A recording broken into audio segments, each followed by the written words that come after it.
Ciencia, Salud y Medio Ambiente. Tercer grado. Tropismos y taxismos. Hola, sean bienvenidos a su programa Aprendamos en Casa. Mi nombre es Wilwinic Orantes. Ahora veremos un tema muy interesante. Hablaremos sobre los tropismos y sobre los taxismos. Pero antes, quiero que prestes especial atención a algunas palabras que te podrían resultar nuevas, tales como estímulo, irritabilidad, crecimiento y desplazamiento. Comencemos. El medio que nos rodea consta de diversos factores ambientales que nos provocan estímulos. Dichos estímulos pueden ser positivos o negativos para los seres vivos. Por ello, estos tienen la capacidad de identificarlos. Esta capacidad de identificar los estímulos y reaccionar ante ellos se denomina irritabilidad. Pero, ¿cómo reaccionan los seres vivos ante los estímulos?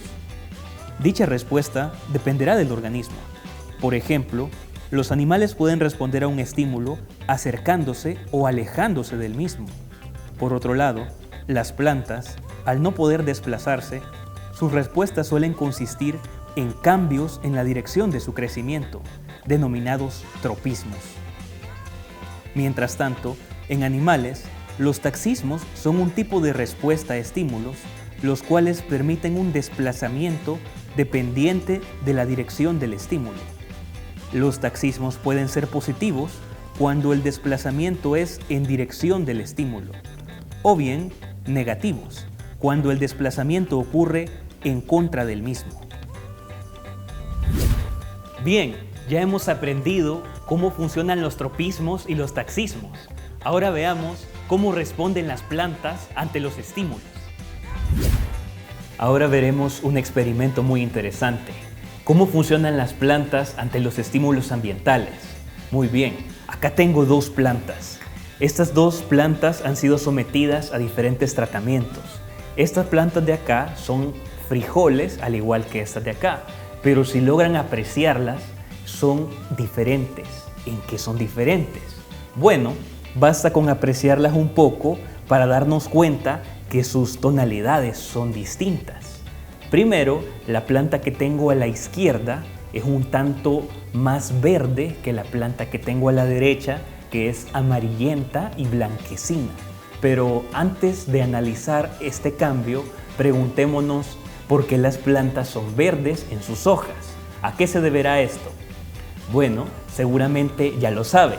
La respuesta se encuentra en un pigmento llamado clorofila. Pero, ¿dónde estará la clorofila? Bueno, la respuesta ante esa pregunta se responde con otra. ¿De qué están hechos los seres vivos? Sabemos que los seres vivos están hechos de células, ya que ella es la unidad estructural y funcional de todos los seres vivos. Las plantas utilizan un tipo de célula llamada célula vegetal, y acá les tengo una representación de la célula vegetal. Entonces, si sabemos que la planta está hecha de células, ¿dónde se encontrará la clorofila? Muy bien, la clorofila se encuentra justamente en sus partes verdes. Estas partes verdes se llaman cloroplastos. Son unos organelos que almacenan y producen clorofila. Esta clorofila es verde ya que los pigmentos verdes son los que mejor absorben la luz amarilla. Y la luz amarillenta, ¿de dónde proviene? Pues proviene principalmente del sol. Entonces esa luz solar es mejor absorbida con la clorofila que se encuentra en los cloroplastos, y a su vez esos cloroplastos se encuentran en cada una de las células vegetales. Dicho esto, veamos en qué se diferencian estas plantas. Primero, tenemos esta planta que ha sido sometida a un tratamiento de aproximadamente 6 días y medio de oscuridad total. Al estar en oscuridad total, ella germinó en esa oscuridad con un poco de humedad y se le colocó un poco de algodón y de papel higiénico para que él retuviera la humedad. Germinó y el tallo es muy alargado, pero a su vez es un tallo muy blanquecino.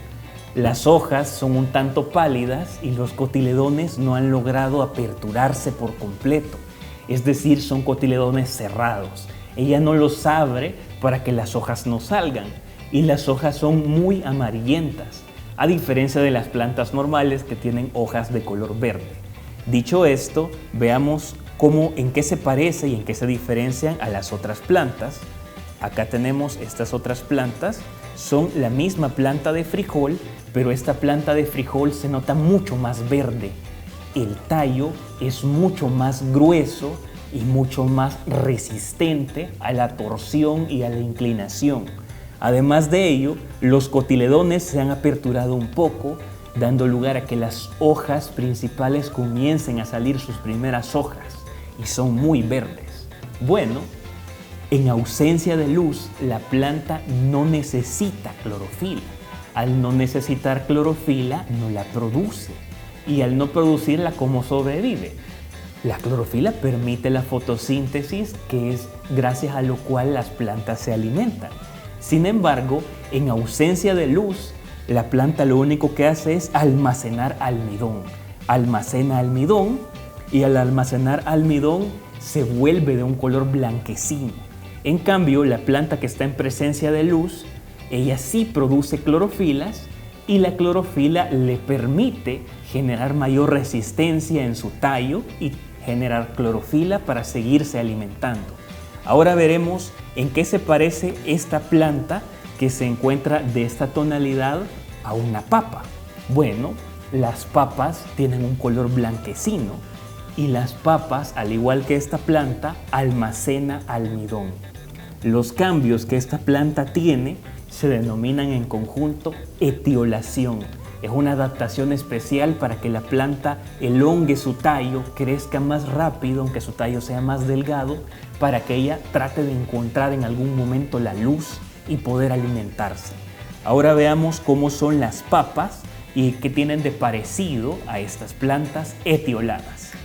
Voy a pasar esto a un lado y voy a colocar acá una papa. Las papas, como todos ya han apreciado alguna vez, en su interior son de un color blanquecino. Vamos a partir esta papa en pequeños fragmentos y al observar estos fragmentos, tanto las papas como las yucas son un tanto blanquecinas. Este color blanco o amarillento se debe justamente a la presencia de almidón. Ahora voy a aplicar un poco de tintura de yodo.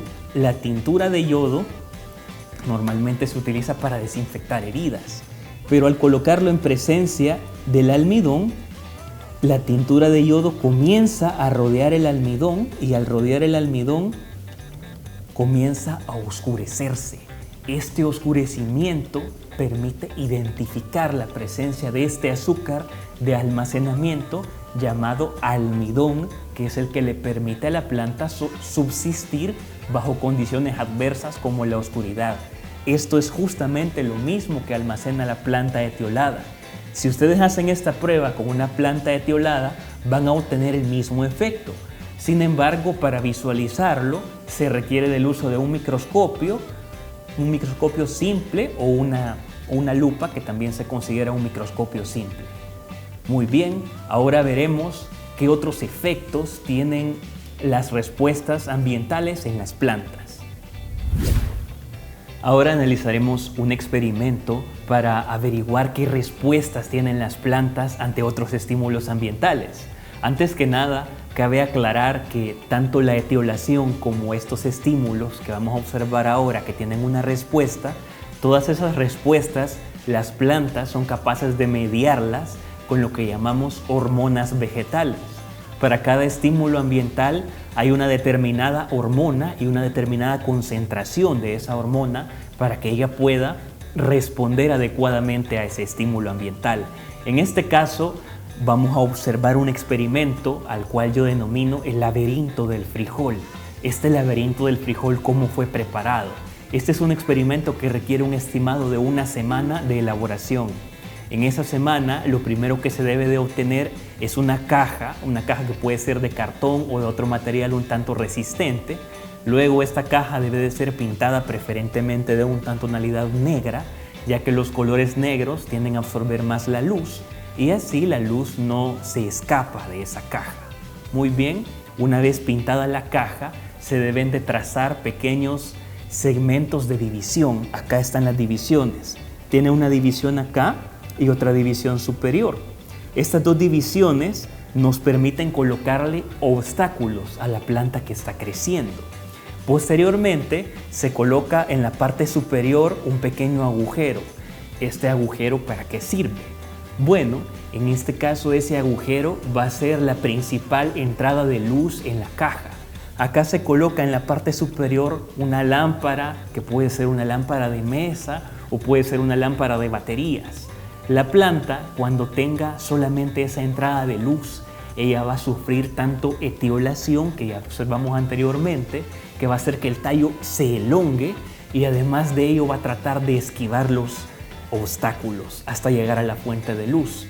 Pero ¿cómo esquiva esos obstáculos? La respuesta se encuentra en los tropismos. ¿Y qué podrán ser los tropismos? Primero, para explicar qué son los tropismos, vamos a analizar el fototropismo, el primer tropismo que vamos a estudiar ahora. ¿En qué consiste el fototropismo? Seguramente ustedes ya hayan observado que existe una tendencia de las cucarachas a alejarse de la luz y una tendencia de otros insectos como las mariposas nocturnas a acercarse a la luz. ¿Por qué lo hacen? Pues la respuesta se encuentra en los taxismos. Pero entonces, ¿el taxismo será lo mismo que un tropismo? Pues no. Un frijol no está desplazándose en dirección a la luz, no se está moviendo. O sea, desplazamiento no existe, sino que lo que hace es un cambio en la dirección de su crecimiento.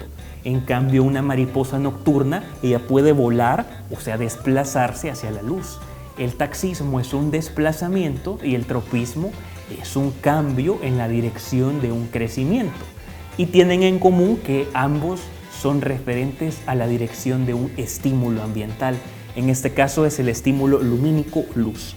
Voy a sacar esta planta que ha sido sometida al experimento. En este caso la planta ha sufrido diferentes tropismos para poder tener esta respuesta. ¿Cuáles son? Primero, el fototropismo, un cambio en la dirección del crecimiento dependiente de una fuente de luz.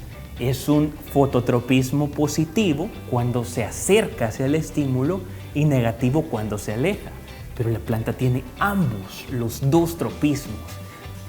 ¿Cuáles órganos tienen cuál tropismo? Pues el tallo y las hojas crecen en dirección a la fuente de luz, es decir, tienen un fototropismo positivo. En cambio, las raíces, que acá se logran ver un poco, las raíces siempre crecen hacia abajo, crecen al contrario de la dirección de la fuente de luz. O sea, fototropismo negativo y fototropismo positivo.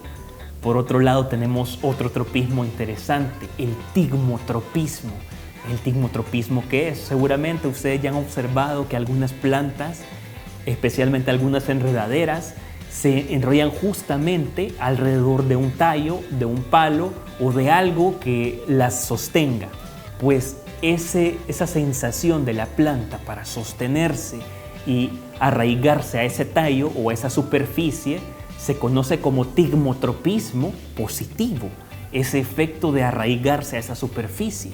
En este caso, las plantas están esquivando una superficie. Es un tigmotropismo negativo. Está esquivando el obstáculo, lo percibe y lo esquiva. Por otro lado, tenemos otro tropismo interesante, que es el gravitropismo o geotropismo. Ustedes me dirán, ¿y esto en qué consiste? Pues resulta que la gravedad hace que los objetos tiendan a acercarse hacia el suelo. Específicamente, la gravedad nos trata de llevar hacia el centro de la Tierra, pues la planta es capaz de percibir la gravedad. ¿Cómo lo hace? Pues la planta lo hace mediante una estructura denominada amiloplasto. Es una de las principales estructuras de la planta que se encuentran en cada célula que le permite percibir la dirección de la gravedad. En este caso, las raíces siempre van a tener un gravitropismo positivo. Bueno, en la mayoría de casos lo tienen, casi todas las plantas. Es decir, la raíz crece en dirección a la gravedad. En cambio, el tallo y las hojas tienen un gravitropismo del tipo negativo. Ellas crecen o se alejan de la dirección de la gravedad.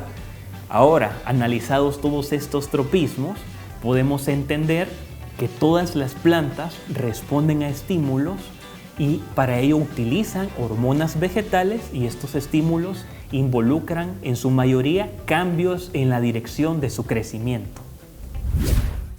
¿Sabías que una de las principales diferencias entre tropismos y taxismos es la forma en la cual perciben los estímulos a los cuales responden?